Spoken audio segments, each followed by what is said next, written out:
Academy Award nominee, Naomi Watts. Let's do this. It's showtime!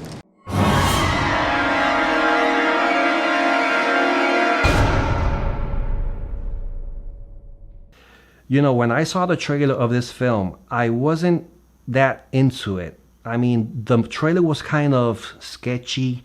It didn't give me a lot of information. It was very simple. And I saw this movie more out of boredom, really. However, it proved to me that the trailer really deceived me. I am very happy on how the director put this film together. I mean, he didn't waste any time at all. He just went right into it. It told the story of this little boy growing up and how well he got along with his parents. You know, they were loving, caring, and it was just, an awesome relationship. One scene that I did not like in this movie, and it had to do with a raccoon. It was a jump scare, but it was not well made at all. It didn't grab me like, in some other jump scares, which I don't mind at all, as long as they are well done. And this actor that played as a crippled teenager, he did a wonderful job.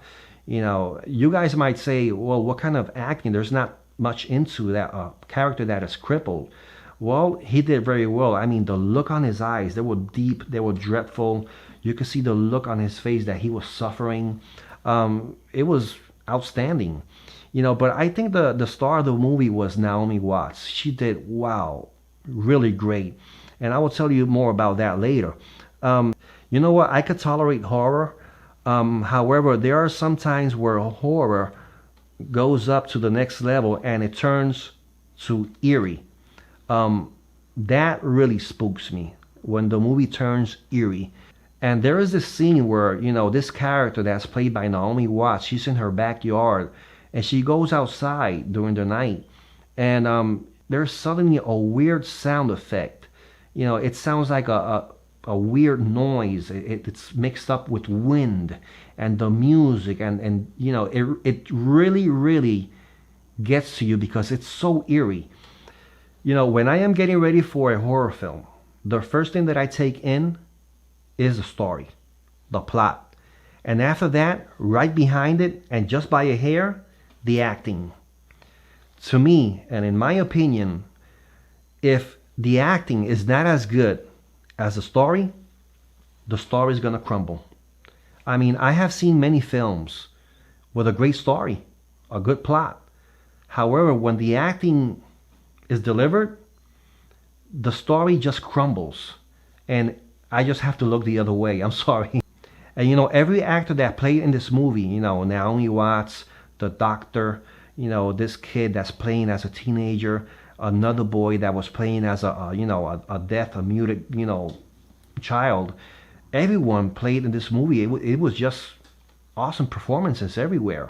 I guess the best part of the movie was when the main character that's played by Naomi Watts was in the bathroom.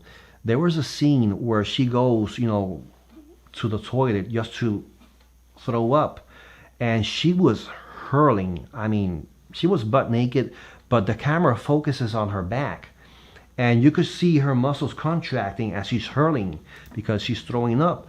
That to me was true horror right there. That to me is realism, and that's what I am looking for. There was one scene where, this psycho, he stabs one of the main characters. And I thought to myself, oh wow, he just, he killed him, That scene right there, it was very cool how the camera focused on his face and his eyes and everything. However, I wasn't very too happy in how, this murder was done. But then I thought, as the movie goes by, I thought to myself, oh, wait a minute, now I understand why the director of this film did not want to kill this character. Reason being is because, later on he plays another important part in the movie, which is, very crucial. Or this guy, the psycho, he comes down with a stairway with a hammer. That looks so awesome. There was another scene where he is, trying to get out of a room, and that reminded me of The Shining with Jack Nicholson. Oh, I thought, wow, that was The Shining right there. And I thought to myself, you know what? Every director should have a scene like that and make their own version of it. It should be a law. Goodness gracious, bring more of that, please. Remember, guys, subscribe, like, and comment. I'll be back. Hopefully. I'll see you around.